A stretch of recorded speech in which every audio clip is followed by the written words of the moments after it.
రాష్ట్రాల్లో ఏ రాష్ట్రంలో లేని విధంగా విద్యలో ఉపాధి అవకాశాల్లో ప్రభుత్వ కొలువుల్లో 95% స్థానికులకే రిజర్వేషన్ కల్పించిన ఒకే ఒక్క ప్రభుత్వం కేసీఆర్ గారి ప్రభుత్వం. అట్లాగే 2,32,000 ఉద్యోగాలు మధ్యలో 2 ఏళ్లు కరోనా వచ్చిన సంవత్సరంన్నర ఈ కొత్త జోనల్ వ్యవస్థ తేవడానికి 95% రిజర్వేషన్లు తేవడానికి ఇబ్బంది కలిగిన ఉన్న మిగతా 6 ఏళ్ల కాలంలో మరి 2,32,000 ఉద్యోగాల భర్తీకి నోటిఫికేషన్లు ఇచ్చింది కేసీఆర్ గారి ప్రభుత్వం. అందులో 1,60,000 ఉద్యోగాలు భర్తీ చేసింది కేసీఆర్ ప్రభుత్వం. దాదాపు 46,000 పైచిలకు పోలీసు ఉద్యోగాలు భర్తీ చేసింది కేసీఆర్ ప్రభుత్వం. మరి మీ కోరిక మేరకు వారిని రాష్ట్ర ప్రభుత్వాన్ని కూడా మేము తప్పకుండా అడుగుతాం. అడిగి మరి వారు దిగి వచ్చేదాకా మీతో మేము కూడా ఉంటాం. నన్ను వాళ్ళు దిల్సుఖ్ నగర్ కూడా రమ్మని ఆహ్వానించారు. అన్న మీరు రండి, మేమందరం దిల్సుఖ్ నగర్లో ఉన్నాము, మీరు రండి అంటే తప్పకుండా తొందరలో దిల్సుఖ్ నగర్ కూడా వచ్చి మిమ్మల్ని కలుసుకుంటానని చెప్పి ఆ పిల్లలకు మాటిచ్చాను. ఇవాళ వచ్చిన 100 మంది కాదు, అక్కడ వేలాది మంది ఉన్నారు. వారందరినీ కలుస్తాం. వారందరిలో కూడా ఒక ఆత్మవిశ్వాసాన్ని నింపే ప్రయత్నం, వారందరిలో కూడా ఈ రాష్ట్ర ప్రభుత్వం ఇచ్చిన దొంగ హామీలు, ఈ రాష్ట్ర ప్రభుత్వం చెప్తున్న దొంగ మాటలు, ఇవ్వని ఉద్యోగాలు ఇస్తున్నట్టుగా చేస్తున్న నటనలు, ఇవన్నీ కూడా బయట పెడతాం. ఈ చేతగాని అసమర్థ ప్రభుత్వం దిగిపోయేదాకా వారితో పాటు భుజం భుజం కలిపి ముందుకు నడుస్తామని చెప్పి మీకు తెలియజేస్తూ ఇప్పుడు కొంతమంది పిల్లలు కూడా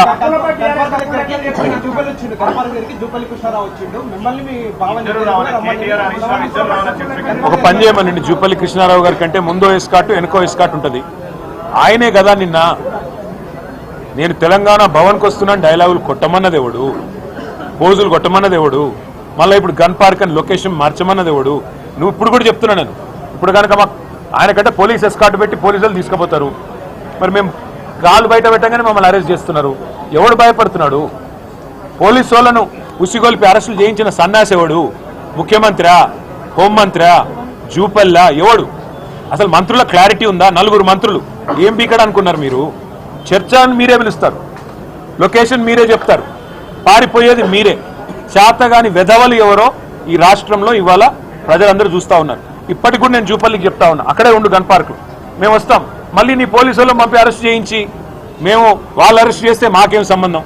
ప్రభుత్వాన్ని నడుపుతున్నారా, సర్కస్ నడుపుతున్నారా? అరెస్ట్ ఎవరు చేస్తారా, ఎందుకు చేస్తారా నాకు అర్థం కాదు. సర్కారు నడుపుతున్నారా, సర్కస్ నడుపుతున్నారా? మీరు మంత్రులు, మీ చేతుల్లో ఉండేది హోంమంత్రి, పోలీస్ యంత్రాంగం అంతా మీ చేతుల్లో ఉంటుంది. మా నాయకులు హరీష్ రావు గారు, ఎందుకంటే ఆయన గతంలో ఆర్థిక శాఖ మంత్రిగా పనిచేశారు, అప్పుల విషయంలో మరి గతంలోనే శాసనసభలో స్పష్టంగా వివరంగా చెప్పారు హరీష్ రావు గారు. మరి అప్పులని జూపల్లి గారు తాతాలు ఆడుతున్నాడు కదా, అందుకే హరీష్ రావు గారు అయితే కరెక్ట్గా ఉంటుందని చెప్పి పార్టీ హరీష్ రావు గారిని మీరు రమ్మన్నారు, అందుకే మేము పంపించాము. మరి మీ గేటు దాటకముందే ఆయన అరెస్ట్ చేసి సిగ్గు లేకుండా మళ్ళీ ఇవాళ అక్కడుంటా ఇక్కడుంటా, ఇప్పుడు నేను గన్ పార్క్ పోతే మళ్ళీ చార్మినార్ కాడికి రా అంటాడు, చార్మినార్ పోతే కొల్లాపూర్ రా అంటాడు. ఏం చేయాలి నేను? ఆయన పారిపోయేటోని ఇప్పుడు నిద్రపోయేటోని లేపొచ్చు, నిద్ర నటించడం ఎట్లా లేపాలి నేను? చేతగాని వాళ్ళకు మాటలు ఎక్కువ, చెల్లని నాణానికి గీతలు ఎక్కువ అని చేతగాని మంత్రులు, చేతగాని ముఖ్యమంత్రి డైలాగులు కొట్టడం పారిపోవడం కాదు. చేతనైతే అసెంబ్లీ పెట్టు, ఆడాయుడెందుకు? అసెంబ్లీలో తెలుసుకున్నప్ప నువ్వు గన్ పార్క్ కార్డ్నే ఉంటా అంటే నాకు పోలీస్ ఎస్కార్ట్ పెట్టి నేను కూడా వస్తాను. చేతగాని మాటలు, చేతగాని సన్నాసి పలుకులు. ఇంకొక మాట అడుగుతున్నా జూపల్లిని, అసలు నీ డిపార్ట్మెంట్ సంగతి నీకు తెలియదు. నీ డిపార్ట్మెంట్లో జీవో వస్తే నీ ముఖానికి తెలియదు. నువ్వే చెప్పినావు, నేను చెప్పలే. బూమ్ బూమ్ బీర్ల జీవో నాకు తెలియకుండా వచ్చిందంటివి. నీ దిక్కుమాలిన పంచాయతీలో, నీకు మీ ముఖ్యమంత్రికి జరిగిన పంచాయతీలో ఆఖరికి రిజ్వీ గారనే ఒక అధికారి, ఐఏఎస్ అధికారి, చివరికి మీ ఇద్దరి పోరు భరించలేక హోలోగ్రామ్ టెండర్లలో నీ కొడుకు ముఖ్యమంత్రి అల్లుడు పంచాయతీ తీర్చలేక, ఇద్దరిని సాటిస్ఫై చేయలేక పారిపోయి చివరికి వీఆర్ఎస్ తీసుకొని ఒక ఐఏఎస్ అధికారి, ఒక నిజాయితీ పరుడైన ఐఏఎస్ అధికారి రిజ్వీ గారు రాజీనామా చేసిన మాట వాస్తవం కాదా? సిగ్గుందా మీకు? ఒక నిజాయితీ పరుడైన అధికారి ఇలా రాజీనామా చేసే విధంగా ఉసిగొల్పిన జూపల్లి కృష్ణారావు గారు, మీరు ఒక మంత్రి, వాడొక ముఖ్యమంత్రి, ఇద్దరు పనికిమాలిన పనులు చేస్తూ ఎక్సైజ్ శాఖలో కుంభకోణానికి మీరు ఒడిగడితే అడ్డుకుంటే ఒక ఐఏఎస్ అధికారిని, చివరికి ఆ ఐఏఎస్ అధికారి రాజీనామా చేసే దౌర్భాగ్యపు పరిస్థితి కల్పించిన ఈ ప్రభుత్వం, మీరు కూడా మా గురించి మాట్లాడతారా? చేతనైతే అక్కడే ఉండు. మా వాళ్ళని కంచన్బాగ్ పంపించావు కదా, మరి కంచన్బాగ్ పోదాంపా, అక్కడ కూర్చొని మాట్లాడదాం పోలీస్ స్టేషన్లో. మీకు పోలీసులు రక్షణగా ఉంటారు.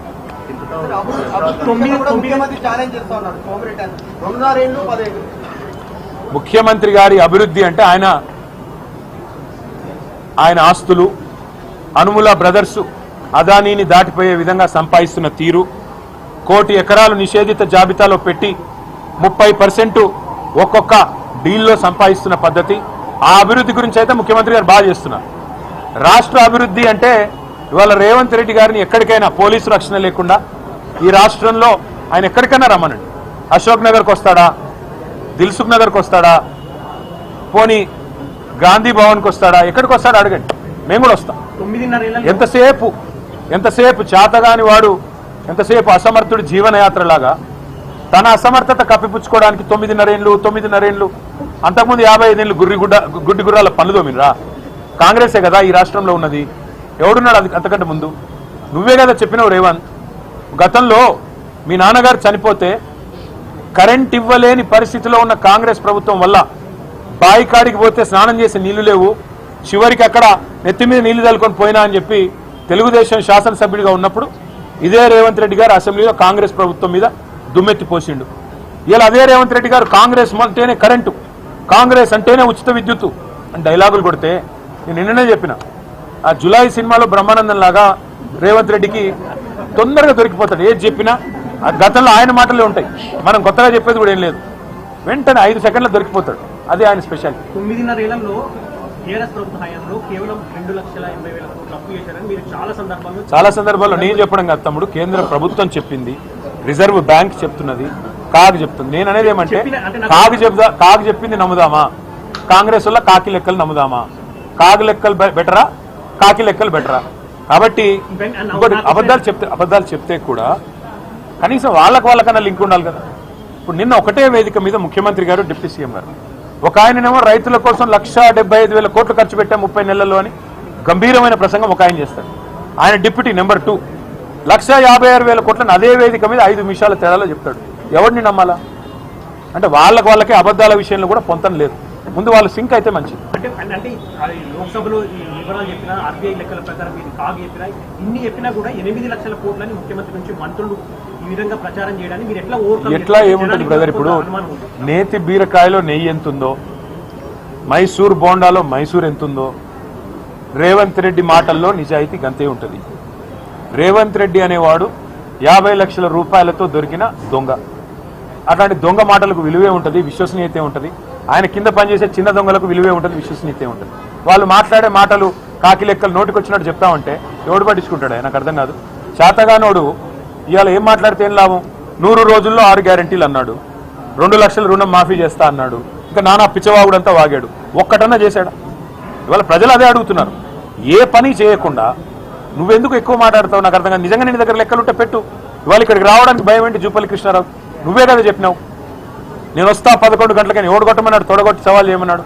మళ్ళీ ఇక్కడికి రాకుండా పారిపోయి మా వాళ్ళని అరెస్ట్ చేయించి నీ దగ్గరకు వస్తుంటే ఇంకా మళ్ళీ పైకి వెళ్ళి మీరు మీడియా వాళ్ళు వాళ్ళ అబద్ధాల సొల్లుపురాన్ని మీరు ఎండగట్టాలి. నిజానికి ఏది వాస్తవం మీరు పెట్టండి, మీడియాలో చర్చ, మేము వస్తాం.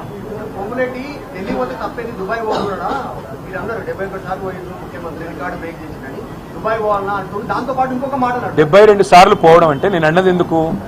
ఢిల్లీ పోతే నాకు ఎవడు ఇజ్జత్ ఇస్తలేడు అని నువ్వే అంటున్నావు. మరి ఎవడు పిలుస్తుండే నిన్నాడా? 72 సార్లు పోయి నువ్వు పీకింది ఏంది? 72 పైసలు తెచ్చినావా అని నేను అడిగిన. నువ్వు దుబాయ్ పోతావా, లండన్ పోతావా, హార్వర్డ్ బిజినెస్ స్కూల్ పోతావా, ఎడపోతే నాకెందుకు? కానీ పొంగులేటు చేయాల్సిన పని ఏంటంటే అసలు నీ డిపార్ట్మెంట్లో 1 కోటి ఎకరాల నిషేధిత జాబితాలు ఎందుకు పెట్టినావు? నీ కొడుకు వట్టినాగులపల్లిలో నీ కొడుకు ఇవాళ కంపెనీల మీద పడి భూములు ఎందుకు లాక్కుంటున్నాడు? ఆయన మీద కేసులు పెట్టిన అధికారులు ఎందుకు ట్రాన్స్ఫర్ అవుతున్నారు తెల్లారి కల్లా? అది చెప్పు. 20 లక్షల ఇల్లు కడితేనే ఓట్లు అడుగుతా అన్నావు కదా, ఇందిరమ్మ ఇల్లు. 20 లక్షల మంది గృహప్రవేశాలు చేయించే ఓట్లు అడుగుతా అన్నావు కదా. చేతనైతే అది నిలబెట్టుకో. తెల్లారు లేస్తే రోజు సొల్లెందుకు? ఏ చర్చ? చెప్తున్నాను కదా, మేము హైదరాబాద్లో 1,00,000 ఇల్లు కట్టాం, డబుల్ బెడ్రూమ్ ఇల్లు మేము 1,00,000 ఇల్లు కట్టాం. పొంగులేటి శ్రీనివాసరెడ్డి 1,01 ఇల్లు కడితే ఈరోజు చెప్తా ఉన్నా, 101 ఇల్లు హైదరాబాద్లో కనుక పొంగులేటి శ్రీనివాసరెడ్డి కడితే దేనికంటే దానికి నేను సిద్ధం. రెండవది 20 లక్షల ఇల్లు కట్టినాకనే ఓట్లు అడుగుతాను పొంగులేటి శ్రీనివాసరెడ్డి చెప్పాడు. కావాలంటే మీడియా మీ అందరికి కూడా వీడియో నేను పంపిస్తా. ఆయన మరి సవాల్ సిద్ధంగా ఉన్నాడు, చెప్పమని. ఎట్లా చూస్తాం? చాటగానోళ్లకు మాటలు ఎక్కువ, చెల్లని రూపాయికి గీతలు ఎక్కువ. ఈ ముఖ్యమంత్రికి మంత్రులకు బిల్డప్ ఎక్కువ తప్ప పని చేయడం చేత కాదు. ఈ రోజు కూడా ఈ నిమిషానికి కూడా ఇప్పుడు కంచన్ బాగ్ పోదామంటే పోదాం, మేము ఇక్కడి నుంచి బయలుదేరితే మమ్మల్ని అరెస్ట్ చేస్తారు. మా నాయకులు హరీష్ రావు గారు, శ్రీనివాస్ గౌడ్ గారు, మా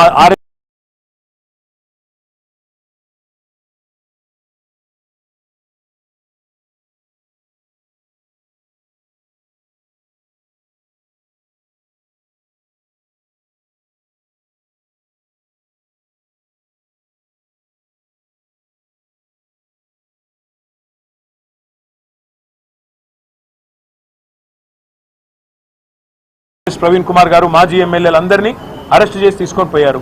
మీకు ఏ భయము లేకపోతే, మీ వాదనలో నిజాయితీ ఉంటే